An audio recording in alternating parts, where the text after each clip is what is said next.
What is alpha carbon and alpha hydrogen? Let's understand.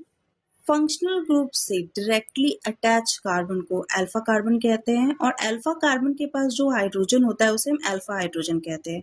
तो यहाँ पे ये फंक्शनल ग्रुप है हमारा CHO यहाँ पे CHO है। CHO जो है फंक्शनल ग्रुप हो गए और इससे डायरेक्टली अटैच एक कार्बन है। तो यहाँ पे हमारा अल्फा कार्बन एक हुई और अल्फा कार्बन के पास 3 हाइड्रोजन है, राइट। नेक्स्ट ये है हमारा तो सेकेंड फंक्शनल ग्रुप COO, ठीक है। तो यहाँ पे इस फंक्शनल ग्रुप से 2 कार्बन अटैच है डायरेक्टली, ओके। तो अल्फा कार्बन क्या हो गया 2 और इन दोनों डायरेक्टली अटैच कार्बन के पास है कितने हाइड्रोजन 3। तो हमारे पास हो गया अल्फा हाइड्रोजन 6।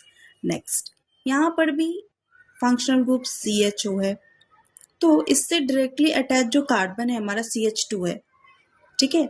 और CH2 से अटैच कार्बन CH3 है, लेकिन फंक्शनल ग्रुप से जो अटैच है वो हमारा CH2 है, इसलिए अल्फा कार्बन CH2 हुआ और जो अल्फा कार्बन के जो साइड में होता है उसे हम बीटा कार्बन कहते हैं, ओके। तो यहाँ पे अल्फा कार्बन या जो हमारा अल्फा कार्बन ये हमारा 1 है और अल्फा H जो है ये 2 है। अब यहाँ समझते हैं, यहाँ पे फंक्शनल ग्रुप हमारा है OH से डायरेक्टली अटैच कार्बन है CH2, ओके। तो अल्फा कार्बन तो ये हो गया, लेकिन CH2 से अल्फा कार्बन के बाद जो कार्बन ऐड होता है उसे हम बीटा कार्बन कहते हैं और बीटा कार्बन के बाद जो ऐड होता है उसे हम गामा कार्बन कहते हैं, ओके।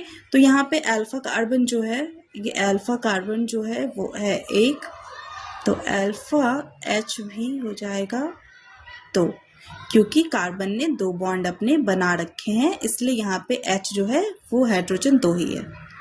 Thank you.